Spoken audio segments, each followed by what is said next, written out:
L'été 1884, dans la vaste campagne de la région de la Dordogne, la ferme des Beaumont s'étendait à perte de vue, entre champs de tournesol et forêts anciennes. Ici, la poussière ne se déposait jamais vraiment, et le pouvoir se forgeait au rythme des bêtes et des traditions. Dans le bureau sombre de la maison de maître, la fumée d'un cigare s'enroulait comme une corde, tandis que la voix de mon père, Henri Beaumont, tranchait plus fort que le claquement d'un fouet. « Tu épouseras Élodie Moreau ce samedi », annonça-t-il en claquant une enveloppe sur le bureau, ses yeux d'acier me fixant comme un juge impitoyable. Je me tenais là, les épaules larges, la mâchoire serrée, affrontant cette sentence comme un condamné face à la guillotine. « Papa », grondai-je, la voix basse, mais prête à exploser, tu me vends comme un bœuf pour ses terres. Élodie, c'est sa fille, pas mon avenir. Il se renfonça dans son fauteuil, implacable. Tu es un Beaumont. On ne choisit pas d'aimer, on choisit l'héritage. Point final. L'air vibrait de défiance et de colère, lorsqu'on frappa doucement à la porte. Elle entra alors, Élodie Moreau, silhouette élancée et assurée, encadrée par la lumière déclinante. Sa robe grise épousait les courbes de sa taille, tandis qu'une mèche de cheveux noirs s'échappait de son chignon soigneusement noué, caressant la peau délicate de son cou. Elle n'était pas une simple héritière déchue, ni une demoiselle effacée. Non, ses yeux noirs brillaient d'un feu tranquille, sauvage et indompté. Mon souffle se coupa, non pas à cause des mots de mon père, mais à cause d'elle. Une femme qui ne devrait pas être là, et pourtant commandait la pièce d'un simple regard. « Je dérange ?» demanda-t-elle, la voix douce, mais tranchante comme une lame d'acier, son regard accrochant le mien, éveillant quelque chose d'interdit et de brûlant.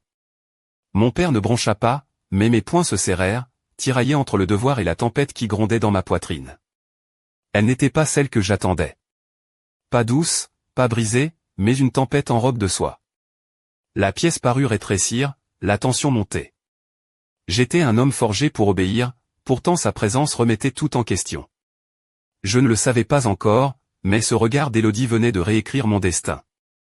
Le samedi se leva brutal, le soleil dardant ses rayons sur les collines dorées du Périgord, baignant la ferme des Beaumont d'une lumière crue, presque aveuglante. L'air vibrait d'une attente lourde, mais pas celle des réjouissances. À l'église Saint-Martin de Sarlat, un petit édifice de pierre ocre, je me tenais droit, vêtu d'un costume noir, les bottes cirées mes lames réticentes.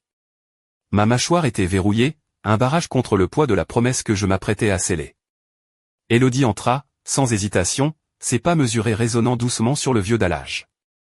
Sa robe grise, simple mais parfaitement ajustée, dessinait la silhouette de ses épaules, tandis qu'un voile léger flottait sur son visage, aussi fin que la brume matinale. Je ne pouvais détourner le regard, pris au piège d'un mélange d'obéissance et d'attirance. Les quelques témoins, des paysans et ouvriers du domaine, murmuraient entre eux, leurs regards acérés comme des lames. Le nom Moreau, jadis respecté, n'était plus qu'un fantôme, mais Élodie le portait comme une couronne invisible, fière et implacable. Elle s'arrêta près de moi, assez proche pour sentir la chaleur de sa peau, un parfum subtil de lavande et de terre humide flottant autour d'elle. Le curé, vieux et fatigué, entama les vœux. Sa voix, grave, résonnait dans la nef comme un écho lointain. « Veux-tu, Armand Beaumont, prendre pour épouse Élodie Moreau ?» Ma voix répondit, vide, automatique. « Je le veux. » Puis vint son tour. Sa réponse, douce mais tranchante, était une promesse et un défi. « Je le veux. » Quand je levai son voile, mes doigts frôlèrent la dentelle délicate qui bordait son visage, un contact léger mais électrique. Elle n'avait pas le visage d'une femme soumise. Ses yeux, sombres et orageux, défiaient le monde. Ses lèvres s'esquissèrent en une courbe presque provocante. Pour la première fois, je compris que j'avais fait un vœu, mais pas forcément à la bonne personne. La nuit tombait lourdement sur la ferme des Beaumont, enveloppant la maison de maître dans un silence chargé d'histoire et de secrets. Dans ma chambre, je l'observais à distance, Élodie déballant ses affaires avec une précision presque militaire. Une vieille photographie jaunie, un carnet aux pages froissées, et une petite bourse d'herbes séchées dégageant un parfum de thym sauvage et de souvenirs oubliés.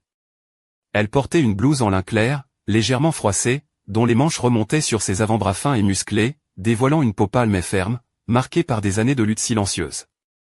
Sa jupe grise, simple, glissait sur ses jambes avec une grâce naturelle, tandis qu'à ses pieds, des bottines en cuir usé témoignaient d'une vie rude. Je restais appuyé contre l'encadrement de ma porte, la chemise entr'ouverte sur un torse tendu par le doute et l'envie.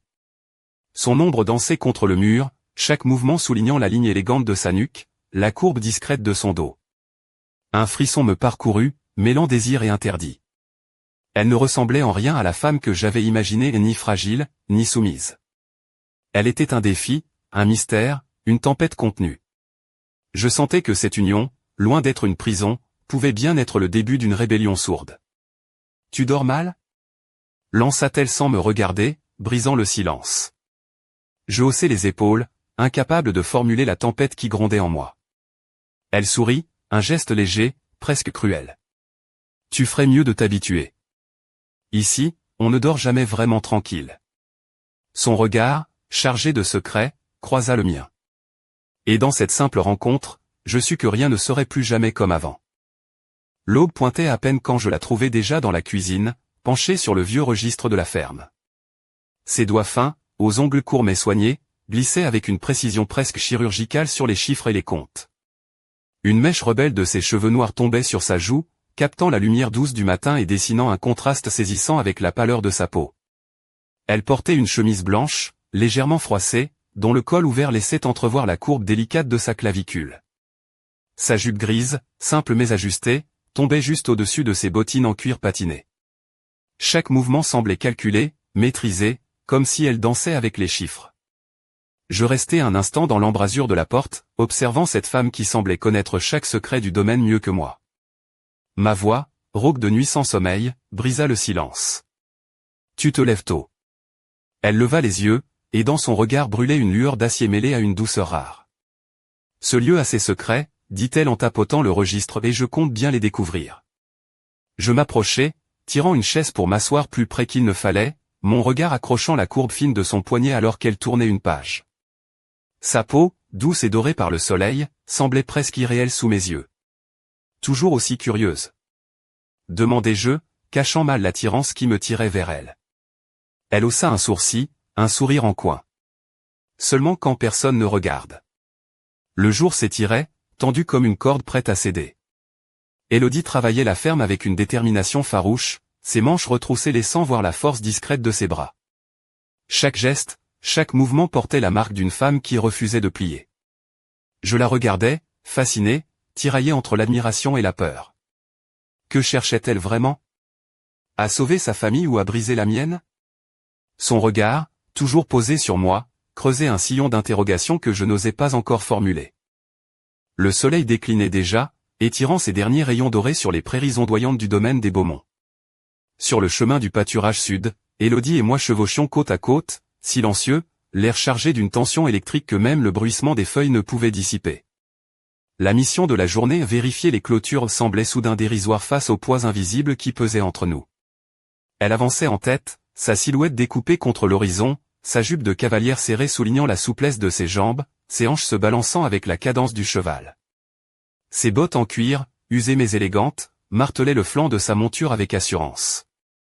Le vent jouait dans ses cheveux détachés, laissant échapper quelques mèches rebelles qui encadraient son visage d'une beauté farouche. Je baissai les yeux, le cœur serré, incapable d'ignorer le feu qui montait en moi, un désir aussi interdit que puissant.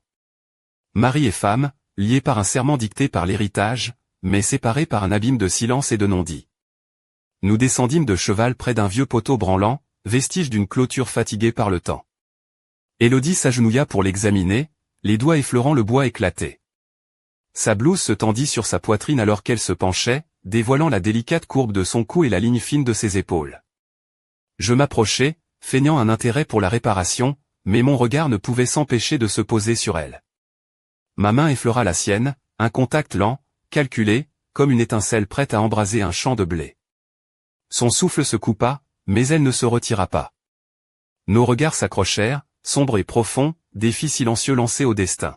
« Il faut remplacer ça », murmura-t-elle, sa voix basse trahissant plus qu'un simple constat. Un vent brusque balaya la plaine, apportant avec lui une odeur âcre et étrangère. Je me figeai, le cœur battant. Un incendie se profilait à l'horizon, sa lueur orange déchirant le crépuscule. Le feu, soufflai-je, la peur aiguisant ma voix. Élodie se redressa d'un bond, ses yeux lançant des éclairs. Sans un mot, nous galopâmes vers la menace, les bottes martelant la terre sèche, prêts à affronter ensemble la colère des flammes. Le brasier dévorait déjà la clôture sud comme une bête affamée, crachant des langues de feu qui léchaient le ciel crépusculaire. La fumée âcre piquait mes yeux tandis que le vent, capricieux et cruel, attisait les flammes, transformant la prairie en un enfer de braises dansantes. Autour de nous, les hommes de la ferme s'activaient, les seaux d'eau se transmettant en une chaîne humaine désespérée. Élodie, les manches retroussées, plongeait sans relâche dans les bassines, ses bras musclés tendus vers la fournaise. Sa blouse fine collait à sa peau humide, dessinant les contours de sa poitrine et le galbe ferme de ses épaules. Une goutte de sueur glissa sur sa tempe, traçant une ligne brillante jusqu'à l'angle de sa mâchoire, et malgré la chaleur infernale, elle ne montrait aucun signe de fatigue. Je me jetai à ses côtés, ignorant la douleur brûlante dans mes mains tandis que nos épaules se frôlaient, chaque contact amplifiant cette tension électrique qui ne cessait de grandir. Le feu rugissait, mais ce n'était rien comparé à la tempête qui grondait entre nous.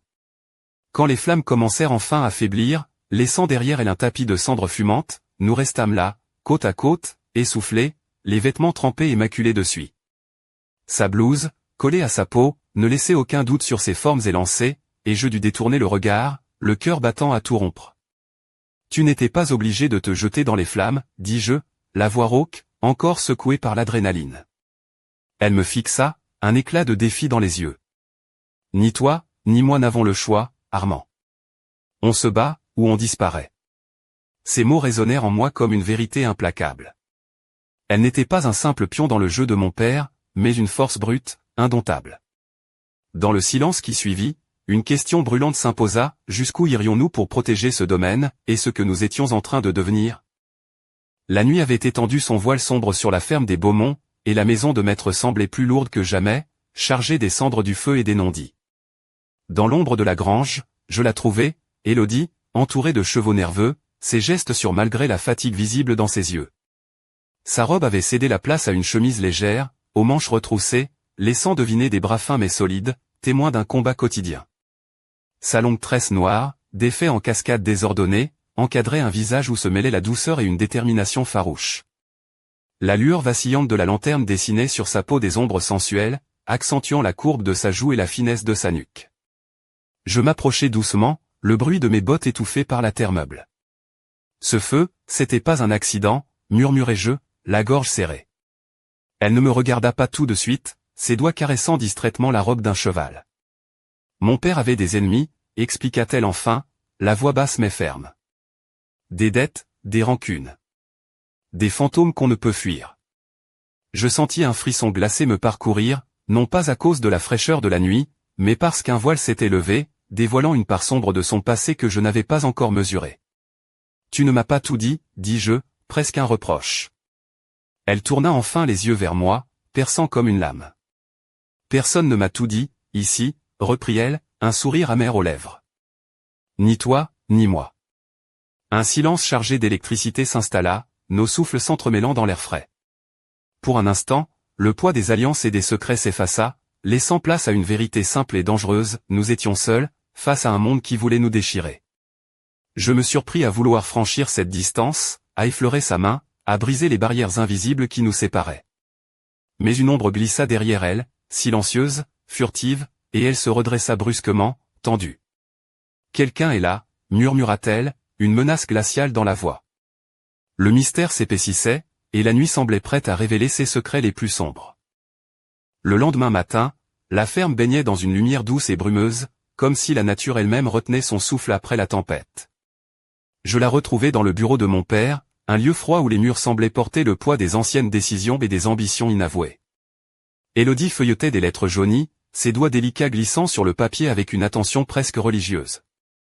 Elle portait une robe d'un bleu profond, simple mais élégante, qui mettait en valeur la ligne gracieuse de son cou et la finesse de ses poignets, ornée d'un bracelet en argent finement ciselé.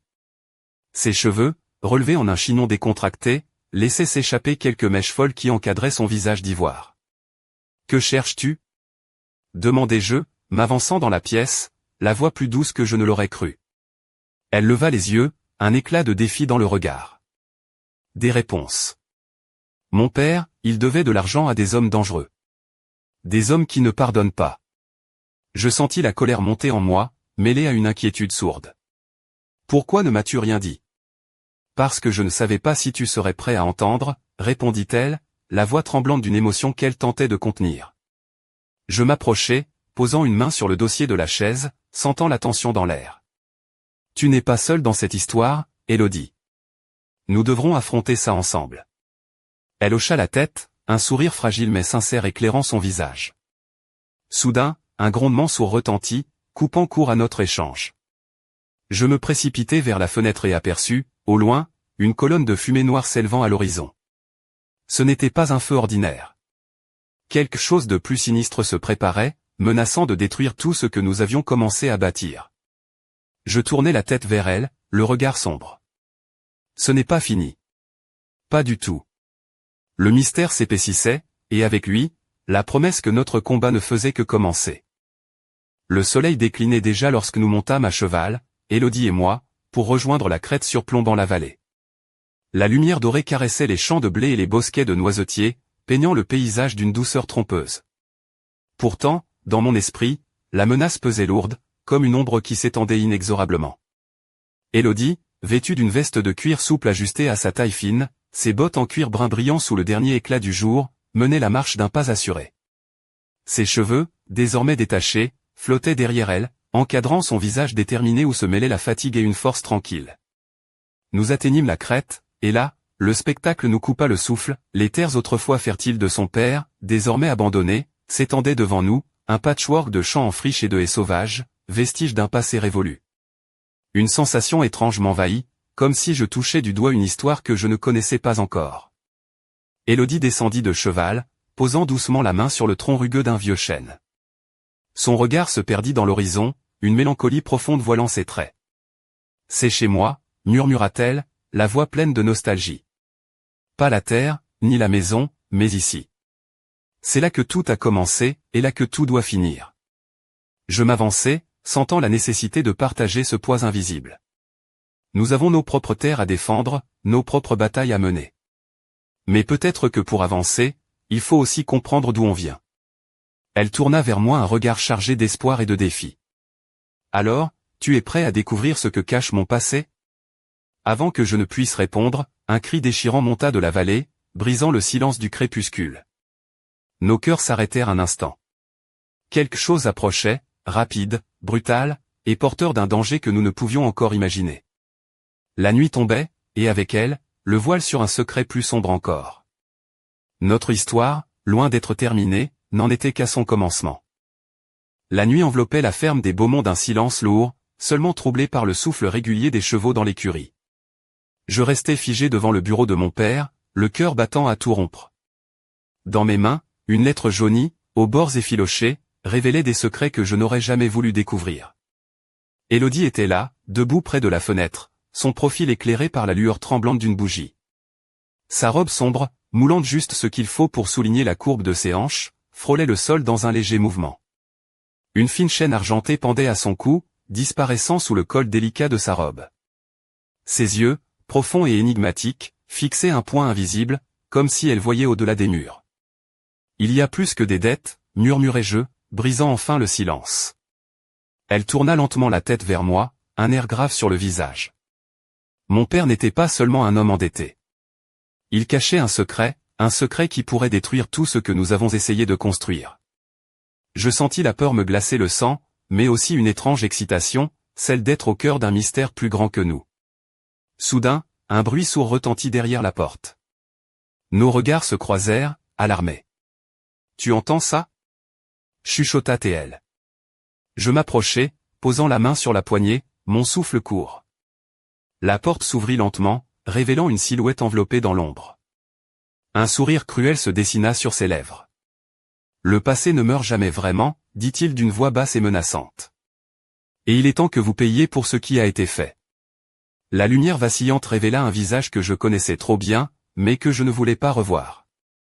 Le combat venait de commencer, et cette fois, il était loin d'être seulement pour la terre ou l'honneur. C'était une bataille pour nos âmes. Et dans ce silence chargé, une seule certitude, rien ne serait plus jamais comme avant.